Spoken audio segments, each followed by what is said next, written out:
experience.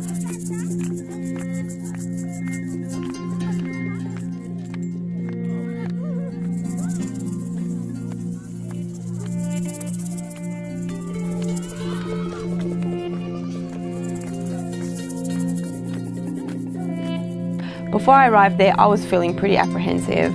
I was feeling a little bit intimidated and just a little bit worried about going into this tribe that I know nothing about, and I was the outsider.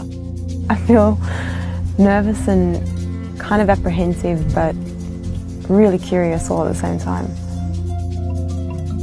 So when I first walked in, I still felt like an outsider and got closer to these women that was just so striking to look at, and getting up closer to them, I still really didn't know what to do. I didn't know what to say. I kind of just sat around, and an interesting thing was that we somehow did form a bit of a bond just through me playing with their children.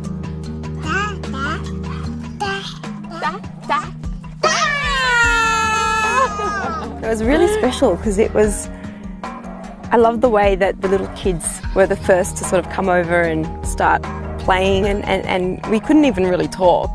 It seems that making music and you know, clapping hands and doing things like that is really a way that we're actually able to connect, which is really amazing. And I saw that was the way to create some rapport with the other women that were sitting in there. They liked the fact that I was able to play with the children, because the older lady asked me, "Do you have any children?" And I didn't really understand, but somehow she said mama and was looking at the kids, and I worked out that's what she was trying to ask me. So, and then they were laughing at me, which was quite nice too. I quite liked that. Don't know what they were saying, but it was really special. It was a really special way to create that sort of initial introduction. So later on in the afternoon, I managed to strike up a bit of a connection with the mama of the tribe. She was the oldest one there. She told me she was 1,000 years old now. I don't know what to think of that. 1,000 years? Wow.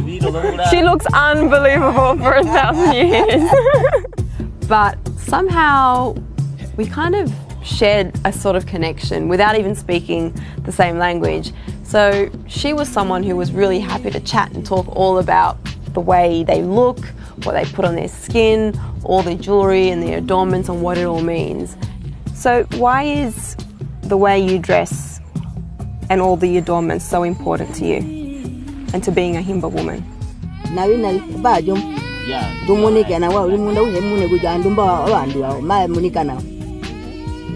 And I even mustered up the courage to ask if they would make me a Himba woman for the day. Here we go! It's an interesting smell. Nothing ever could have prepared me for this. I'm so tan, check out my tan. I'm Himbered, I just got Himbered.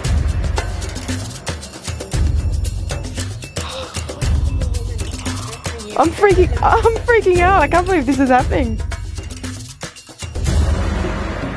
So when I walked out of the hut dressed as a Himba, I think a lot of the women were pretty surprised, and I had them sort of coming over to me and kind of looking at me and sort of smiling and giving me this sort of look of acceptance and approval, and they kind of took me among them and started singing and dancing.